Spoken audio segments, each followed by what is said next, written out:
A very good evening to all. स्वागत है आप सभी बच्चों का एक बार फिर से आपके अपने यूट्यूब चैनल साइंस है स्टडी में। साइंस है स्टडी के इस लेक्चर में बच्चों आप पढ़ने वाले हैं वर्क एनर्जी पावर से रिलेटेड कुछ न्यूमेरिकल्स के बारे में। ठीक है, आपने अभी तक सीखा था वर्क के बारे में, वर्क की डेफिनेशन सीखी थी, है ना। एनर्जी को पढ़ा था, पावर को पढ़ा, है ना, उनके प्रकारों को जाना। तो अब उनसे रिलेटेड कुछ प्रश्न की बात करेंगे इस लेक्चर में। ओके, तो स्टार्ट करते हैं वीडियो को। चलिए देखते हैं। सबसे पहले बात करने वाले हम थोड़ा सा एक चैप्टर में एक आपका संघट यानी कॉलिजन, इसके बारे में थोड़ा सा आपका सिलेबस में रह रहा है ना। तो इसकी भी बात कर लेते हैं कि संघट क्या होता है ना। तो देखिए संघट क्या है। तो संघट वह प्रक्रिया है जिसमें दो पिंडों या कणों के पास आने पर या अन्योन्य क्रिया करने पर, ठीक है, क्या करने पर, संघट वह प्रक्रिया है जिसमें दो पिंडों या कणों के पास आने पर या अन्योन्य क्रिया करने पर इनके वेग परिवर्तित हो जाते हैं। मेन मुद्दा क्या है कि इनके जो वेग होते हैं वो क्या हो जाते हैं, परिवर्तित हो जाते हैं। तो उन दो पिंडों, ठीक है, तो उन दो पिंडों या कणों की टक्कर कहलाती है। क्या कहलाती है? तो उन दो पिंडों या कणों की टक्कर कहलाती है। संघट किसे बोलते हैं? संघट वह प्रक्रिया है जिसमें दो पिंडों या कणों के पास आने पर या अन्योन्य क्रिया करने पर, ठीक है, आने पर या अन्योन्य क्रिया करने पर इनके वेग परिवर्तित हो जाते हैं। तो उन दो पिंडों या कणों की टक्कर कहलाती है। टक्कर मीन्स संघट या कॉलिजन, ठीक है। तो कॉलिजन किसे कहते हैं? टक्कर है। टक्कर क्या है? संघट है, ठीक है। देखिए इसकी दूसरी डेफिनेशन की बात कर लेते हैं। जैसे लिखा है दो वस्तुओं या कणों के मध्य, ठीक है, अभी बात कर रहे थे कि जब दो कण या पिंड आपस में पास पास आते हैं फिर उनके बीच क्या होती है, अन्योन्य क्रिया हो जाती है और उनके क्या हो जाते हैं, वेग परिवर्तित हो जाते हैं। तो ये जो कणों की फिर इसे क्या बोलते हैं हम? इसे कणों की टक्कर या पिंडों की टक्कर कहते हैं, ठीक है। लेकिन हम यहाँ पे बात क्या करने वाले, एक दूसरी डेफिनेशन की बात करें तो दो वस्तुओं या कणों के मध्य, ठीक है, दो वस्तुओं या कणों के मध्य अन्योन्य क्रिया को टक्कर कहते हैं। तो आप समझ लीजिएगा जो टक्कर है, टक्कर को क्या बोलते हैं? संघट बोलते हैं। क्या बोलते हैं? संघट बोलते हैं। अब बात कर लेंगे कि जो संघट के प्रकार हैं, ठीक है, संघट के प्रकार कितने हैं। देखिए संघट के जो प्रकार हैं, तो संघट मुख्यतः तीन प्रकार से विभाजित किया जा सकते हैं। कितने प्रकार से? तीन प्रकार से मुख्यतः विभाजित किया जा सकते हैं। देखिए कौन कौन से। एक बात कर लेते हैं प्रत्यास्थ संघट की। किसकी? प्रत्यास्थ संघट की। तो प्रत्यास्थ संघट क्या होता है, देखिए इसको, ठीक है। ऐसा संघट की टक्कर होने के बाद, मान लो कि जैसे ये दो पिंड हैं, ये दोनों पिंडों की क्या हुई, टक्कर कराई जाए। टक्कर कराने के बाद में ये आपस में लड़ेंगे इस तरह से, कुछ है ना, कुछ दबाव पड़ेगा, कुछ इसके जो एरियाज होंगे वो कुछ विकृति आ जाएगी। लेकिन इसके बावजूद भी क्या हो कि ये अपने पुनः प्रारंभिक अवस्था में, जैसे ये ऐसे दिख रहे थे शुरुआत में, तो इसी टाइप के दिखने चाहिए, है ना, अपने प्रारंभिक आकार या रूप में वापस आ जाएं। तो इस प्रकार की जो टक्कर होती है उसे बोलते हैं प्रत्यास्थ संघट। क्या बोलते हैं? प्रत्यास्थ संघट बोलते हैं। अब बात करें अप्रत्यास्थ संघट की, ठीक है। तो प्रत्यास्थ संघट में क्या होता है कि जो इसकी जो काइनेटिक एनर्जी होती होगी, है ना, काइनेटिक एनर्जी होती होगी, जो भी इसकी पोटेंशियल एनर्जी होती होगी, तो ये सब क्या होती होंगी, नियत रहती होंगी, है ना, नियत रहेंगी, तभी तो वो अपने प्रारंभिक आकार या रूप में आ पाएगा, है ना। तो अप्रत्यास्थ संघट की बात करते हैं। अप्रत्यास्थ संघट क्या है? ये एक ऐसी टक्कर है, ठीक है, ये एक ऐसी टक्कर है जिसमें जो काइनेटिक एनर्जी होती है, ठीक है, जो काइनेटिक एनर्जी होती है वो कांस्टेंट ना रहे। क्या ना रहे? तो इसकी जो काइनेटिक एनर्जी है वो कांस्टेंट ना रहे, यानी कि उसके वेग कैसे हो जाएं, परिवर्तित हो जाएं। तो इस प्रकार की जो टक्कर होगी क्या होगी, अप्रत्यास्थ संघट कहलाएगी, ठीक है। इस प्रकार की जो टक्कर होगी वो अप्रत्यास्थ संघट कहलाएगी। अब बात कर लेते हैं तीसरे पॉइंट की, पूर्णतः अप्रत्यास्थ संघट। पूर्णतः अप्रत्यास्थ संघट यानी कि ऐसी टक्कर, दो कणों या पिंडों की ऐसी टक्कर, जैसे ये दो पिंड हैं, अब इनके बीच ऐसी टक्कर हो जाए कि ये दोनों क्या हो जाएं, आपस में जब टकराएं तो एक ही में चिपक जाएं, ठीक है, एक ही में चिपक जाएं। तो इस प्रकार की जो टक्कर होती है उसे क्या बोलते हैं? पूर्णतः अप्रत्यास्थ संघट। पूर्णतः अप्रत्यास्थ संघट, ठीक है। अब बात कर लेते हैं कुछ न्यूमेरिकल्स के बारे में, यानी आंकिक प्रश्नों को देख लेते हैं। तो देखिए पहला जो आपके मोबाइल या लैपटॉप पे देख रहे हैं तो स्क्रीन पे पहला न्यूमेरिकल आपके लिए आ रहा है, क्योंकि आपने इस चैप्टर को अच्छी तरह से पढ़ा है ना। तो इस चैप्टर को जब अच्छी तरह से पढ़ा है तो पहले आप खुद कोशिश करिएगा, साथ साथ में करने का प्रयास करना कि आपसे न्यूमेरिकल कितनी जल्दी हो रहा है। अगर आपका न्यूमेरिकल मुझसे पहले हो रहा है तो प्लीज़ उसको कमेंट सेक्शन में उसका जो आंसर आ रहा है उसको कमेंट करिए और फिर चेक करिए कि आपका क्या आंसर सही था या गलत था। ठीक है, चलिए देखिए पहला न्यूमेरिकल।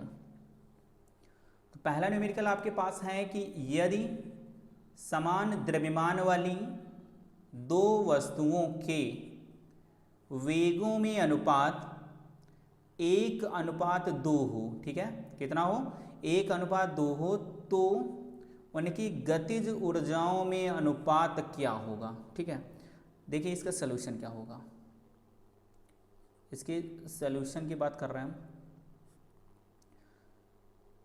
फार्मूला क्या होता है काइनेटिक एनर्जी के लिए? काइनेटिक एनर्जी के लिए फार्मूला होता है K बराबर 1/2 mv²। ठीक है, mv²।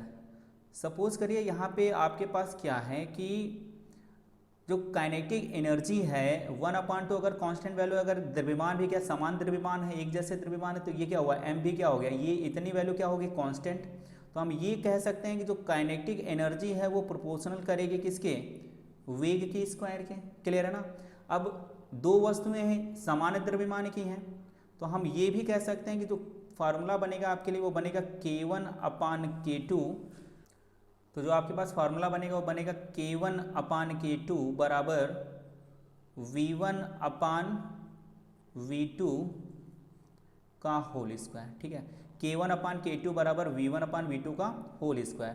तो इसे और भी हम लिख सकते हैं K1/K2 बराबर, अब देखो V1/V2 आपके पास जो दे रखा है, यानी कि जो गिवन वैल्यू है वो क्या है, नोट कर लेते हैं उसको भी।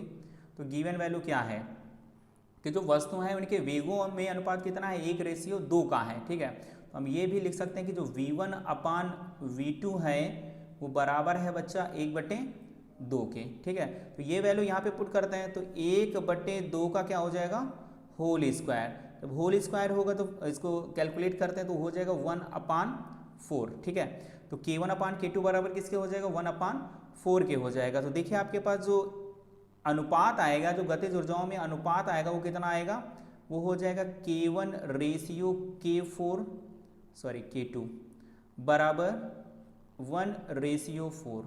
ठीक है, 1:4 का हो जाएगा। तो यही आपका क्या हो जाएगा, सॉल्यूशन या आंसर। ठीक है, ये आपका क्या होगा, सॉल्यूशन होगा या आंसर, दोनों बोल सकते हैं। तो देखिए आपका जो न्यूमेरिकल था वो क्या था, न्यूमेरिकल था यदि समान द्रव्यमान वाली दो वस्तुओं के वेगों में अनुपात 1:2 का हो, यानी कि जो आपके पास गिवन वैल्यू थी वो ये थी कि V1/V2 किसके बराबर है, 1/2 के है। तो कह रहा कि गतिज ऊर्जा यानी K1 K2 में रेशियो निकालिए। अब आपके पास फार्मूला होता है K बराबर 1/2 mv²। तो K, अब वहाँ पे m क्या है, m दोनों में समान है, जब दोनों इक्वल है या समान है तो K प्रोपोर्शनल किसके हो जाएगा, v² के। तो आप फार्मूला क्या बना सकते हैं, K1/K2 बराबर V1/V2 का होल स्क्वायर। अब V1/V2 किसके बराबर, 1/2 के बराबर है। तो आपके पास जो K1/K2 की वैल्यू आएगी 1/2 का होल स्क्वायर यानी 1/4 आ जाएगी। ठीक है, तो रेशियो कितना हो जाएगा, 1:4 का। ठीक है, अब बात करते हैं दूसरे न्यूमेरिकल की।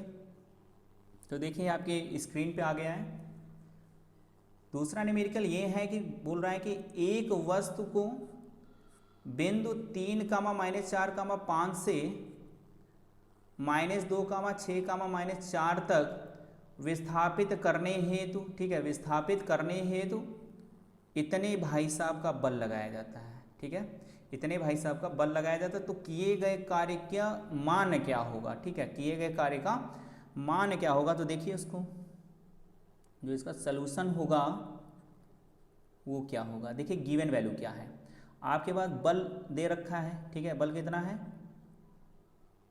2I यूनिट है ना, प्लस 3J यूनिट माइनस का K यूनिट।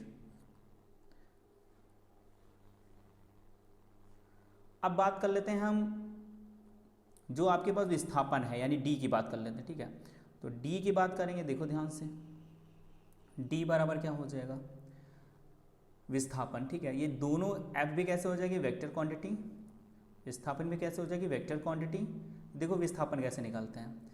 अगर कोई हमारे पास ये कौन सा पॉइंट है, ये सेकेंड पॉइंट है। कौन सा पॉइंट है, ये सेकेंड पॉइंट है। ये हमारे पास कैसा है, फर्स्ट पॉइंट है। अब आप समझ में आ रहा है कि 3 का -4 का -5, इसका मतलब क्या है, ये एक्स अक्ष पे होगा, है ना, ये वाई पे होगा, ये जेड पे होगा, ये एक्स पे होगा, ये वाई पे होगा, ये जेड पे होगा, ठीक है। अब अंतर विस्थापन निकालें तो क्या करेंगे, दूसरे बिंदु से पहले वाले बिंदु को घटाएंगे तो -2 से अगर हम 3 घटा दें तो -2 -3 कितना हो जाएगा, -5, ठीक है। कितना हो जाएगा, -5। एक्स अक्ष पे होगा तो क्या होगा, आई यूनिट हो जाएगा, ठीक है। फिर देखो 6 से घटाएंगे -4 तो कितना हुआ विस्थापन, 6 -4 यानी +4, तो 6 4 कितना हो गया 10, यानी प्लस का हो जाएगा आपके पास 10 जे यूनिट, ठीक है। फिर बात करते हैं -4 से घटाते हैं 5, ठीक है। -4 से घटाएंगे 5 तो बच्चा आएगा आपके पास 9, है ना, यानी कि -9 के यूनिट। क्लियर हो गया। अब आप बात कर रहा है कि तो किए गए कार्य का मान क्या होगा, तो किया गया कार्य क्या हो जाएगा, W बराबर F vector dot D vector. तो देखो वैल्यू रख लो, वैल्यू हो जाएगी 2i unit plus 3j unit minus का k यूनिट, है ना, डॉट लगा दो बीच में। फिर क्या है, माइनस का 5i यूनिट प्लस का 10j यूनिट, है ना, माइनस का 9k यूनिट। अब देखो बात करते हैं, फिर W काउंट करते हैं। डॉट में क्या होता है भाई साहब, जो इनके i के गुणांक होते हैं, ठीक है, i के जो गुणांक होते हैं और j वाले गुणांक k वाले भाई साहब आपस में क्या करेंगे, गुणा करेंगे। तो देखो यहाँ पे i का गुणांक क्या है 2, यहाँ पे क्या है -5, 2 पंचे कितना हुआ 10, तो कितना हो जाएगा -10 प्लस का 3, यहाँ पे कितना है, ये है आपके पास 10, तो 10 नहीं कितना हो जाएगा 30, तो कितना हो जाएगा प्लस का 30, माइनस का के माइनस का 9, तो माइनस माइनस प्लस 1 और 9 के गुणा 9। तो आपके पास जब कैलकुलेट करेंगे तो हो जाएगा बच्चा 39 माइनस का 10, तो W आ जाएगा आपके पास 29 जूल। कितना आएगा, तो किया गया कार्य कितना होगा 29 जूल या 29 जूल आ जाएगा आपके पास आंसर। तो अब बात करते हैं एक दूसरे न्यूमेरिकल की, ठीक है। तो दूसरा न्यूमेरिकल देखिए आपके स्क्रीन पे आ गया है, प्लीज़ इसको पहले लगाने की कोशिश करो, इतना सिंपल आपको नहीं मिलेगा। सबसे इजी आपका जो प्रॉब्लम है ये कैसी है, सबसे इजी प्रॉब्लम है और आइंस्टीन भैया पर आधारित है ना। जो आइंस्टीन थे आपके जो वैज्ञानिक थे उन्होंने क्या बनाई था, एक आपको इक्वेशन दी थी, कौन सी दी थी, E बराबर mc² दी थी, है ना। इक्वेशन क्या मान लेते हैं, फर्स्ट मान लेते हैं। और आपके पास जो गिवन कर रखा है, क्या क्या गिवन कर रखा है उसको देख लो जरा। तो गिवन कर रखा है c बराबर 3 × 10⁸ मीटर प्रति सेकेंड, ठीक है। और जो द्रव्यमान है, द्रव्यमान कितना दे रखा है, तो m बराबर आपके पास है 40 kg यानी 40 किलोग्राम, ठीक है। अब हमें निकालना है कि कितनी जूल ऊर्जा प्राप्त होगी, है ना, अगर इसको ऊष्मीय ऊर्जा में परिवर्तित किया जाए। किसको, यदि 40 किलोग्राम कोयले को ऊष्मीय ऊर्जा में परिवर्तित किया जाए तो कितनी जूल ऊर्जा परिवर्तित होगी। तो हमें क्या फाइंड करना है, E फाइंड करना है ना। तो देखो E बराबर फार्मूला क्या होता है, फार्मूला आपको मालूम है, बाई क्या करेंगे, बाई फर्स्ट। तो E बराबर क्या हो जाएगा, E बराबर m की वैल्यू कितनी 40 किलोग्राम है, तो 40 लिखो, गुणित C की वैल्यू कितनी है c² यानी 3 × 10⁸ का स्क्वायर कर दो बच्चा। तो वैल्यू क्या आएगी, E बराबर हो जाएगा 40 गुणित 3 का स्क्वायर 9, 10⁸ का कितना हो जाएगा 16। तो कैलकुलेट करो बच्चा। तो E बराबर कितना 9 चौक 36 यानी 360 गुणित 10⁸। तो हम इसे लिख सकते हैं, E बराबर हो जाएगा 3.6 × 10 की पावर कितना, 2 अंक पीछे आए हैं तो पावर कितनी होगी, पॉजिटिव हो जाएगी, 2 अंक और बढ़ेगी तो हो जाएगी 10 की पावर 18 जूल, ठीक है। कितना आंसर आएगा, आ जाएगा आंसर E = आएगा 3.6 × 10 की पावर 18। क्लियर है ना। तो कहने मतलब क्या होगा, अगर 40 किलोग्राम, ठीक है, अगर 40 किलोग्राम द्रव्यमान कोयले को अगर ऊष्मीय ऊर्जा में परिवर्तित करना है तो कितने जूल ऊर्जा प्राप्त होगी भैया, आपको प्राप्त हो जाएगी 3.6 × 10 की पावर 18 जूल, ठीक है। तो अब बात करते हैं दूसरे न्यूमेरिकल की। देखिए दूसरा न्यूमेरिकल क्या है, बोल रहा है कि 5.7 किलोग्राम का एक ब्लॉक 1.2 मीटर पर सेकंड की चाल से घर्षणहीन मेज के 36 तल पर, ठीक है, 36 तल पर फिसलता है। यह ब्लॉक एक स्प्रिंग को संकुचित कर एक क्षण के लिए विरामावस्था में आ जाता है। किसमें आता है? विरामावस्था में एक क्षण के लिए आ जाता है। फिर बोल रहा है कि स्प्रिंग में उत्पन्न अधिकतम संकुचन ज्ञात कीजिए, ठीक है। पहले खुद कोशिश करना लगाने की, है ना, लग जाए तो प्लीज़ कमेंट सेक्शन में उसका आंसर जरूर बताएं, है ना। चलिए देखिए इसका सलूशन क्या है। अगर हम इसके सलूशन की बात करें तो सबसे पहले कह रहा है कि अधिकतम संकुचन ज्ञात कीजिए। तो हम मान लेते हैं, माना स्प्रिंग का अधिकतम संकुचन क्या है, माना स्प्रिंग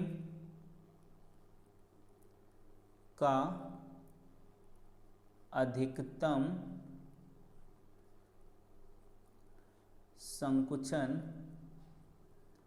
अधिकतम संकुचन बराबर कितना, x मीटर है। क्या है? x मीटर है। अब देखिए जरा गिवन क्या कर रखा है, गिवन क्या कर रखा है आपको दे रखा है k की वैल्यू कितनी है, 1500 न्यूटन प्रति मीटर। द्रव्यमान कितना है? द्रव्यमान है आपके पास 5.7 किलोग्राम, है ना। वेग कितना है आपके पास? वेग बोल रहा है कि आपके पास है 1.2 मीटर प्रति सेकंड है, ठीक है। और क्या कह रहा है कि विरामावस्था में कुछ क्षण के लिए आ जाता है, तो u बराबर क्या हो जाएगा, 0, ठीक है ना। और भी कोई वैल्यू दे रखी? नहीं दे रखी है। चलिए देखिए, अगर हम ये मान लें कि स्प्रिंग को, मान लीजिए ये स्प्रिंग है ना, अब स्प्रिंग पे अगर हम कोई बल प्रेस करेंगे इस साइड से, तो प्रेस करेंगे तो क्या होगा, थोड़ा सा ये इसकी जो लेंथ होगी वो कम पड़ जाएगी, है ना, थोड़ी सी लेंथ इसकी कम पड़ जाएगी। अब कितनी लेंथ कम पड़ी है, वो क्या होगा, अधिकतम उसका संकुचन होगा। अब ये जो किया गया कार्य होगा, ठीक है, उसकी हम बात करते हैं, किया गया कार्य की, ठीक है। तो देखो जो किया गया कार्य होगा वो W के बराबर होगा। तो W किसके बराबर होता है, तो ये फॉर्मूला स्प्रिंग के लिए लगाएंगे 1/2 की एक्स स्क्वायर, 1/2 की एक्स स्क्वायर। इक्वेशन का मान लेते हैं फर्स्ट। अब हम डेल्टा के की बात कर लेते हैं, डेल्टा के की बात कर लेते हैं। प्रारंभिक वेग इसका 0 होगा क्योंकि विरामावस्था में कुछ देर के लिए आएगी, तो इसका प्रारंभिक गतिज ऊर्जा क्या हो जाएगी, 0। तो हमें क्या करना पड़ेगा, केवल एक फार्मूला लगाएंगे, 1/2 mv², फिर क्या लगाते हैं, माइनस का लगा देते हैं 1/2 mu²। अब u क्या है, 0 है, तो हमारे पास जो फार्मूला बनेगा आके बच्चा वो क्या हो जाएगा, डेल्टा के बराबर 1/2 mv²। इक्वेशन नंबर क्या हो गई ये, 2, ठीक है। तो कार्य ऊर्जा प्रमेय आपको बताई थी, कार्य ऊर्जा प्रमेय। तो बात कर लेते हैं कार्य ऊर्जा प्रमेय, है ना, कार्य ऊर्जा प्रमेय से। तो कार्य ऊर्जा प्रमेय क्या कहती है, कार्य ऊर्जा प्रमेय क्या होता है कि जो गतिज ऊर्जा में जो परिवर्तन होता है वो किए गए कार्य के बराबर होता है। तो हम इसे ये भी लिख सकते हैं कि जो किया गया कार्य होगा वो गतिज ऊर्जा में परिवर्तन के क्या होगा, बराबर होगा। तो W बराबर क्या हो जाएगा, डेल्टा के, है ना, हो जाएगा ना। वैल्यू दोनों रखते हैं, बाई फर्स्ट व सेकेंड से वैल्यू रखते हैं, तो W बराबर क्या हो जाएगा, 1/2 K X square is equal to delta की वैल्यू कितनी हो जाएगी, 1/2 mv², ठीक है। तो देखो 1/2 से 1/2 कैंसिल करेंगे तो आपके पास जो वैल्यू बचेगी वो बचेगी K X square is equal to mv², ठीक है। अब ज़्यादा नीचे नहीं लिखने की कोशिश करेंगे, थोड़ा ऊपर लिखने की कोशिश करेंगे, है ना। तो देखो k की वैल्यू कितनी है आपके पास, k की वैल्यू है 1500, है ना, गुणित क्या हो जाएगा, x² is equal to m की वैल्यू कितनी है 5.7 इंटू v², v की वैल्यू कितनी है 1.2 का हो जाएगा बच्चा होल स्क्वायर, ठीक है। तो देखो x बराबर लिखने की कोशिश करेंगे तो देखो क्या हो जाएगा, हम इसे ये भी लिख सकते हैं कि जो x² होगा वो बराबर हो जाएगा 5.7 अपान 1500 इंटू क्या 1.2 का होल स्क्वायर, है ना। तो हम इसे ये भी लिख सकते हैं, देखो यहाँ से 2 जीरो कट करेंगे तो दशमलव काटेंगे तो 2 अंक पीछे आएंगे तो यहाँ पे आ जाएगा ना 0.057। 15 से भाग करेंगे तो देखो क्या आएगा 0.05, छोटा है 15 से, फिर 0 तो 15 चक्कू 60, लगभग 15 3, चलो 3 से काट देते हैं, 15 3 कितना हो जाएगा 45, तो बचेगा कितना 7 5 12 हो गया 120, 15 8 यानी 38 इंटू क्या हो जाएगा 1.2 का होल स्क्वायर। तो बच्चा ये हो जाएगा एक्स स्क्वायर बराबर, चलो अब वर्गमूल कर लेते हैं ना, एक्स स्क्वायर नहीं लिखते, तो हम इसे लिख सकते हैं एक्स बराबर, देखो 0038 यानी 10 की पावर -4 हो जाएगा। वर्गमूल करेंगे 10 की पावर -4 का आएगा भैया -2, क्लियर है ना। 1.2 का होल स्क्वायर का क्या बचेगा, केवल बचेगा 1.2, है ना। और सुनो अब गुणे में इसी के आगे लिख लेते हैं थोड़ा सा, गुणे में अब 0.0038 का जो वर्गमूल करेंगे तो ये कितना बचेगा 0.0038 से, क्योंकि 10 की घात -4 ले रखी है हमने, बच रहा है केवल 38, तो इसका जो वर्गमूल करेंगे तो आएगा बच्चा आपके पास 6.2 के लगभग, है ना। कितना आएगा 6.2 के लगभग। तो कैलकुलेट करो तो x बराबर कितना हो जाएगा 12 दूनी 24, फिर 12 छंग 72, 72 तो कितने हो जाएगा 74, 0.1 यहाँ भी एक अंक तो हो गया 2 अंक यानी 7.44 इंटू 10 की पावर क्या होगा -2। अभी काहे में है ये मीटर में है, तो बात करेंगे और कैलकुलेट करें 10 की घात -2 हटाएंगे तो क्या लिख सकते हैं 7.44 या लिख सकते हैं 7.4। अब मीटर नहीं लिख के हम क्या लिख लें इसको सेंटीमीटर। तो इस न्यूमेरिकल का जो आंसर आएगा बच्चा वो आएगा 7.4 सेंटीमीटर। कितना आएगा 7.4 सेंटीमीटर। अब बात करें नेक्स्ट न्यूमेरिकल की, तो आपकी स्क्रीन पे दिख रहा होगा, अच्छा सवाल है ना, एनसीईआरटी एग्जाम्पलर भी है ये। तो देखो एनसीईआरटी का सवाल है आपके पास, बोल रहा है कि माना वर्षा की बूंद का औसत द्रव्यमान, एक बूंद है जिसका औसत द्रव्यमान कितना है, लगभग माना गया है 3.0 इंटू 10 की पावर -5 किलोग्राम। फिर कह रहा है उसका जो सीमांत वेग है वो 9 मीटर पर सेकेंड है। तो कह रहा है कि गणना कीजिए जहाँ वर्षा 100 सेंटीमीटर मापी जाती है, यानी हाइट कितनी माप ली जाए उसकी 100 सेंटीमीटर माप दी जाए, तो बोला उस स्थान पर प्रति वर्ग मीटर वर्षा द्वारा एक वर्ग में, ठीक है, एक वर्ग में कितनी ऊर्जा प्राप्त होगी। ठीक है, देखिए सोल्यूशन क्या होगा इसका, क्योंकि यहाँ पे वर्षा की बात कर रहा है तो हमें जल ऊर्जा काउंट करनी है। क्या करनी है, जल ऊर्जा काउंट करना है। देखिए दे क्या रखा है, तो एक बूंद की जो औसत द्रव्यमान है यानी स्मॉल m बराबर कितना है, वो बच्चा है आपके पास 3 इंटू 10 की पावर -5 किलोग्राम। कितना है 3 इंटू 10 की पावर -5 किलोग्राम। और जो वेग है, वेग कितना है, वह है 9 मीटर प्रति सेकेंड। ठीक है, अब उसकी जो हाइट, अब जो उसकी हाइट है, हाइट कितनी है बच्चा, हाइट है उसके पास 100 सेंटीमीटर, है ना। कितनी है 100 सेंटीमीटर, तो हम इसे लिख सकते हैं केवल 1 मीटर लिख सकते हैं ना। फिर कह रहा है कि वर्षा द्वारा एक वर्ग में कितनी, एक वर्ग यानी जो एरिया होगा उसका, तो एरिया कितना हो जाएगा, वो हो जाएगा 1 वर्ग मीटर या 1 मीटर स्क्वायर। ठीक है, तो देखिए वॉल्यूम की बात करें तो वॉल्यूम कितना हो जाएगा, वॉल्यूम हो जाएगा एरिया इंटू हाइट। तो एरिया कितनी 1, हाइट कितनी 1, तो वॉल्यूम कितना आ जाएगा, वो भी आ जाएगा 1 मीटर क्यूब। ठीक है, 1 मीटर क्यूब। जो जल का घनत्व होता है यानी रो, ठीक है, जो जल का घनत्व होता है वो होता है 10 की पावर 3 किलोग्राम प्रति मीटर क्यूब। कितना होता है 10 की पावर 3 किलोग्राम प्रति मीटर क्यूब। ये आपको याद रखना पड़ेगा, है ना। इस न्यूमेरिकल में आपको क्या करना पड़ेगा, ये याद रखना पड़ेगा। आपको वैसे भी मालूम होना चाहिए कि जो जल का घनत्व होता है वो कितना होता है। अब अगर हम टोटल जल का द्रव्यमान निकालें, ठीक है, औसत द्रव्यमान, अगर टोटल जल का द्रव्यमान निकाले तो m बराबर क्या हो जाएगा, रो इंटू वी, है ना। फार्मूला होता है रो इंटू वी। तो m बराबर रो कितना है आपके पास 10 की पावर 3, तो आयतन कितना है 1, तो द्रव्यमान कितना हो जाएगा आपके पास, द्रव्यमान हो जाएगा बच्चा 10 की पावर 3 किलोग्राम। कितना हो जाएगा, द्रव्यमान हो जाएगा बच्चा आपके पास 10 की पावर 3 किलोग्राम। अब बोला है ऊर्जा निकालिए, ऊर्जा, है ना। तो ऊर्जा निकालने के लिए क्या करेंगे, काइनेटिक एनर्जी निकालेंगे, क्योंकि वेग जो वर्षा की बूंदें होंगी वो किसी न किसी वेग से आएंगे, इसलिए काइनेटिक एनर्जी की बात करेंगे। तो k बराबर फॉर्मूला क्या होता है 1/2 mv²।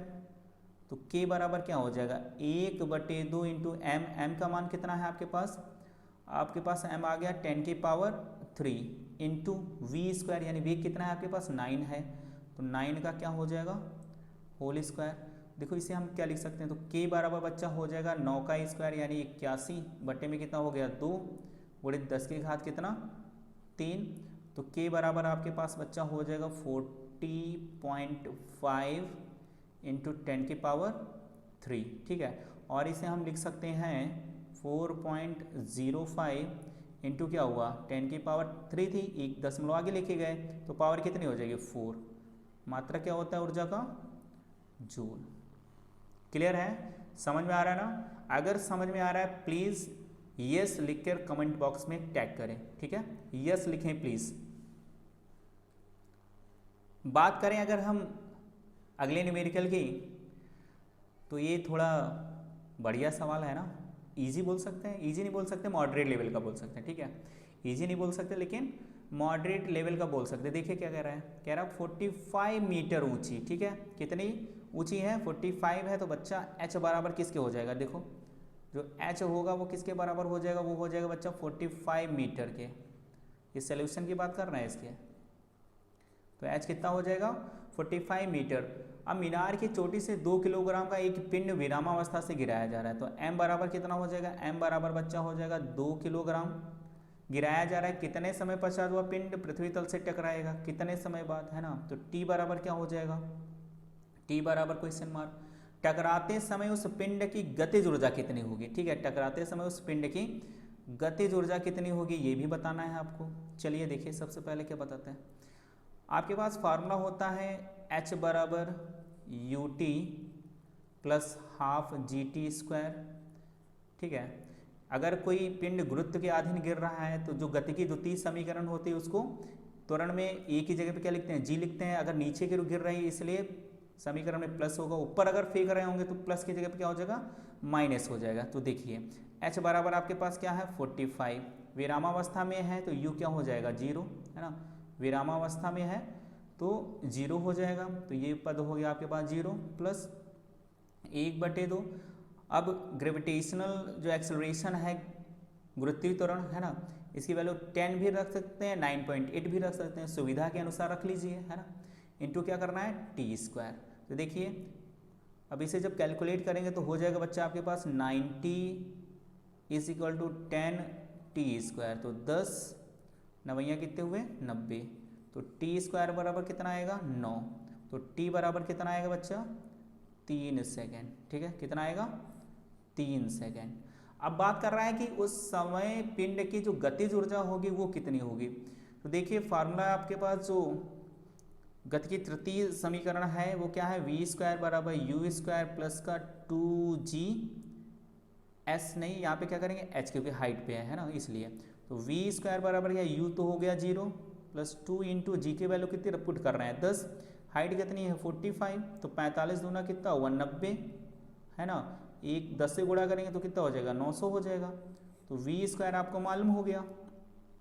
अब आपको निकालना है काइनेटिक एनर्जी, तो k बराबर क्या हो जाएगा फार्मूला 1/2 mv²। तो बच्चा 1/2 m की वैल्यू कितनी है, m की वैल्यू है 2 गुणित v² की वैल्यू कितनी आई 900, तो 2 से 2 कैंसिल, k बराबर कितना आ जाएगा आपके पास 900 जूल। कितना आएगा k बराबर बच्चा आपके पास आ जाएगा 900 जूल, ठीक है। अब बात करते हैं अगले न्यूमेरिकल की। तो ये न्यूमेरिकल जो है आपके लिए होमवर्क है, ठीक है, ये जो न्यूमेरिकल है वो आपके लिए होमवर्क है। इसका जो भी आंसर आएगा प्लीज़ उसे क्या करना है आपको, उसे आपको कमेंट सेक्शन में कमेंट ज़रूर करना है, ठीक है, उसे आपको कमेंट सेक्शन में या कमेंट बॉक्स में आपको इसका आंसर बताना है, ठीक है। क्या करना है इसका कमेंट सेक्शन में इसका आंसर बताना है, ठीक है। बात करेंगे अब नेक्स्ट न्यूमेरिकल की। तो ये न्यूमेरिकल थोड़ा सा देखिए कैसा लग रहा है आपको, बताइएगा कि न्यूमेरिकल का कौन सा लेवल है, हार्ड लेवल है, मॉडरेट लेवल है या मीडियम लेवल है, ठीक है, ठीक है, हार्ड लेवल है या सिंपल लेवल है, कैसा लेवल है, प्लीज़ उसको आपको जरूर कमेंट सेक्शन में जरूर बोलना है। तो देखिए इसका सोल्यूशन क्या है, सोल्यूशन चेक करिए। कह रहा है घर्षणहीन मेज पर के मीटर लंबाई तथा n किलोग्राम द्रव्यमान किया, ठीक है। मान लो उसका द्रव्यमान है m, वो कितना है n है, ठीक है। के मीटर लंबाई है। तो देखो पहले हम एक मेज बना लेते हैं, इस तरह की मेज बनी होगी, ठीक है। अब इस पर कोई चेन बना लेते हैं गोल गोल टाइप की, ये लटक रही है ना, ये लटक रही है, ये मेज होगी आपकी, ये मान के चलो ये आपकी टेबल है। अब टोटल लंबाई इसकी कितनी है, टोटल लंबाई बच्चा है इसकी के मीटर, ठीक है। टोटल लंबाई कितनी है, टोटल है के मीटर, और ये किलोग्राम में है, ये मीटर में है।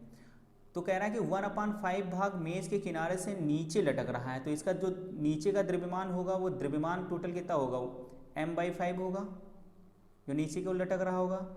और दूरी होगी वो कितनी होगी, दूरी भी k/5 होगी, ठीक है। इसका जो भार बल होगा, भार बल F बराबर क्या हो जाएगा mg, है ना, क्या हो जाएगा mg। m कितना होगा यहाँ पे m/5 है, तो हो जाएगा mg/5, ठीक है। सॉरी, यहाँ पे द्रव्यमान कितना माना गया है, n माना गया है। तो द्रव्यमान आपका जो भार बल हो जाएगा वो कितना हो जाएगा ng/5, कितना हो जाएगा ng/5। इक्वेशन क्या मान लेते हैं इसको फर्स्ट।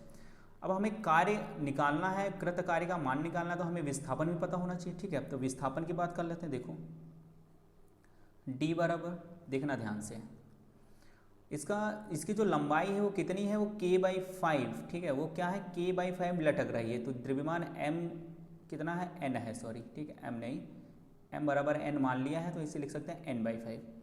तो इसका जो गुरुत्व होगा कहाँ पे होगा, गुरुत्व बीच में होगा, है ना भाई। टोटल लंबाई k/5, तो इसके मेज के किनारे से गुरुत्व तक की दूरी क्या हो जाएगी, वही तो विस्थापन होगा इसका। तो गुरुत्व तक की दूरी क्या हो जाएगी 1/2, जो भी दूरी है उसका आधा। तो दूरी कितनी है, वह है बच्चा आपके पास k/5, ठीक है।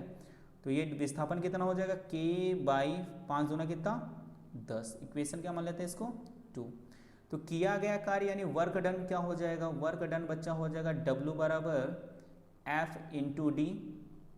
तो W बराबर क्या हो जाएगा F की वैल्यू कितनी है, F की वैल्यू है बच्चा ng/5, है ना, इंटू D की वैल्यू कितनी है, वो है बच्चा k/10। तो W बराबर कितना आ जाएगा, W बराबर आ जाएगा आपके पास ng/50, कितना आएगा ng/50,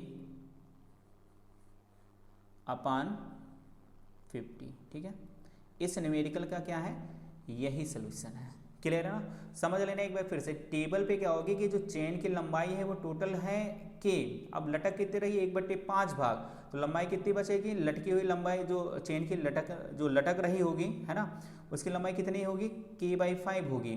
तो बताओ बच्चा, जब 1/5 भाग अगर लटक रही है तो द्रव्यमान n है, तो कितना हो जाएगा n/5 हो जाएगा द्रव्यमान जो लटक रहा होगा, है ना। जो लटक रही जो चेन होगा उसका द्रव्यमान कितना होगा n/5 होगी। तो गुरुत्व कहाँ पे होगा, गुरुत्व होता है बीच में, ठीक है। तो 1/2 इंटू जो भी दूरी लटक रही होगी, तो k/5 दूरी लटक रही है, तो गुरुत्व कहाँ पे होगा, वो होगा k/10 पे। यही तो विस्थापन होगा मेज से, है ना। तो ऊपर जब खींचेंगे तो कृत कार्य कितना हो जाएगा, W बराबर F/d। F कितना निकाला ng/5, विस्थापन कितना था k/10, कैलकुलेट किया तो कितना आया ng/50, ठीक है। तो आज का लेक्चर यहीं तक, ठीक है। अगले लेक्चर में आपको इंटरमीडिएट का जो पहला चैप्टर है, ठीक है, इलेक्ट्रोस्टैटिक्स, उस यूनिट को पढ़ाऊंगा आपको, ठीक है। तो उसके लिए आप तैयार रहिएगा। और अगर आप इस चैनल पे नए हैं तो प्लीज़ चैनल को सब्सक्राइब कर लीजिए। अगर आपको ये वीडियो अच्छा लग रहा है तो प्लीज़ लाइक करिए और शेयर भी करिए, ताकि ये आपके फ्रेंडों के पास पहुँच सके और उनको भी इसका लाभ मिल सके, ठीक है। और एक ख़ास बात ये कि अगले लेक्चर जो होने वाला है वो लेक्चर इंटरमीडिएट से होगा, ना कि अब फर्स्ट ईयर से होगा। जो भी बेसिक लेक्चर थे वो आपके हो चुके हैं। ये तो मैंने केवल बच्चों की डिमांड पे बना दिया था इस वीडियो को, ठीक है।